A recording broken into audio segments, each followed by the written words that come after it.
जय जगन्नाथ नमस्कार। मु डॉक्टर मनमोहन शर्मा स्वागत जनाऊँ साक्षमा टीवी को। आज्ञा हाँ, आपण ठीक शुणी जहाँ आपण पढ़ी सेटा संपूर्ण भाव ठीक कहीं बिगुल बाजी सारी बर्तमान लड़ई हम घमाघुट। ये लड़ई हम आम देशर लड़ई, ये लड़ई हम आम जनतांकर उचित पदक्षेप, ये लड़ई हम आम राज्यर लड़ई। तेणु आपण मैंने आउ डेरी करंतुनी, जो मैंने आम चैनल नुआ अच्छी से मैंने दयापूर्वक सब्सक्राइब करि नियंतु एवं बेल आइकन को दबाई दियंतु। संपूर्ण खबर जानापी वीडियोटी को शेष पर्यंत देखापी निवेदन रखिबी। आज्ञा बिगुल बाजी सारी जितेबाला निश्चित भाव में लड़ई हम ही हम, कहीं ना आमर केंद्र सरकार सतर्क बाणी पलि आसी। केंद्र सरकार उचित पदक्षेप नापी समय जारी हो सारी।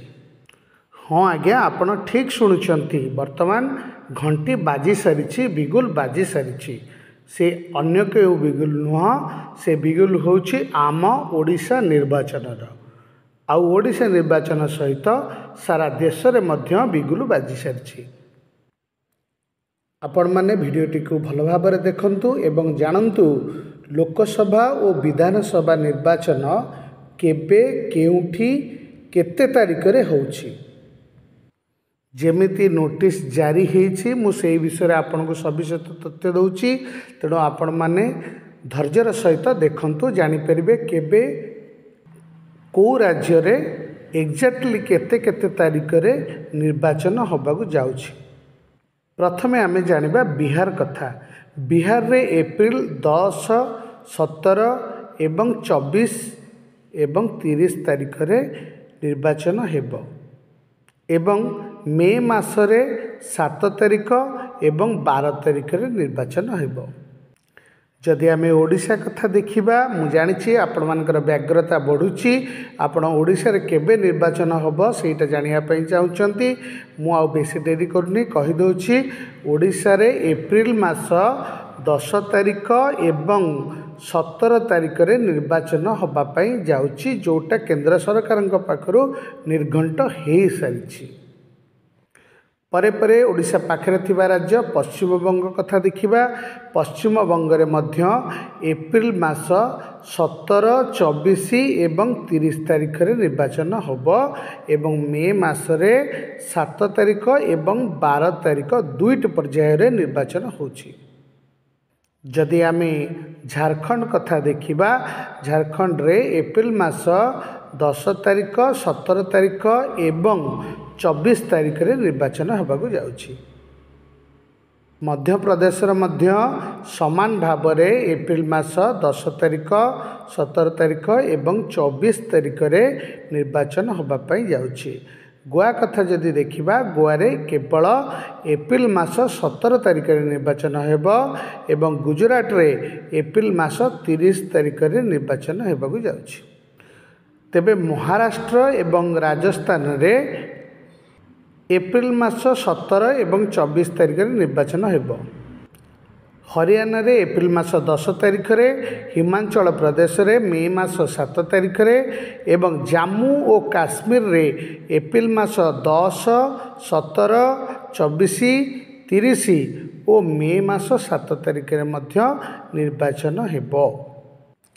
यूपी रे मध्य समान भाव में एप्रिल मास 10, 17, 24, 30 और मे मास 7 तारिख एवं 12 तारिख रे निर्वाचन हेबाकू जाउछि। जदि आमे पंजाब कथा देखिबा, ताले पंजाब रे एप्रिल मास 30 तारिख रे निर्वाचन हेबो। तेबे उत्तराखंड रे मे 7 तारिख, कर्नाटक रे एप्रिल 17 तारिख, केरल रे एप्रिल 10 तारिख, तमिलनाडु रे एप्रिल 24 तारिख, आंध्र प्रदेश रे एप्रिल 30 तारिख और मे 7 तारिख रे निर्वाचन हेबो।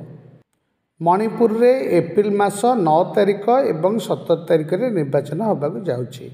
तत्सहित मेघालय, मिजोराम एवं नागालैंड भली राज्य रे एप्रिल 9 तारिख रे निर्वाचन हेबो। जदि अरुणाचल प्रदेश कथा देखा जाए सी मध्य एप्रिल 9 तारिख रे निर्वाचन सारिबा पई समय निर्घंट करा जायछि।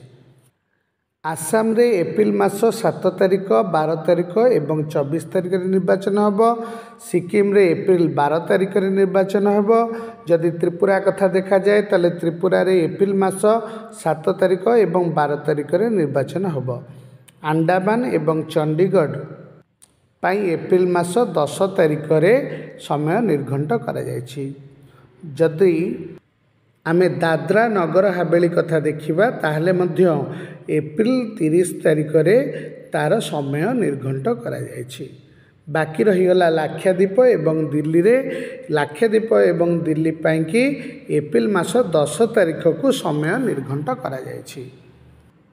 तेणु आपण माने जानिले केंद्र निर्वाचन आयोग द्वारा जो समय निर्घंट नोटिस जारी करा जायछि आमे सक्षमा टीवी तरफ आपण मानकु जणै देलु जे को राज्य रे केते केते तारिख रे निर्वाचन होबाकू जाउछि। तेणु आपण माने सचेतन हो जातु एवं उचित प्रार्थी को भोट दिंतु जी आपणकर देशर आपणकर राज्यर तथा आपणकर जिल्लार हो बा आपणक अंचलर हो उन्नति करिपरिबो। से भली उचित प्रार्थी को आपण को भोट देवाई नवेदन रखुचे सक्षमा टीवी तरफ कहीं ना आपण जदि थरे भोट दौरान सी आपण को 5 वर्ष पर्यंत मिनिमम आपण सांगे रहिबे।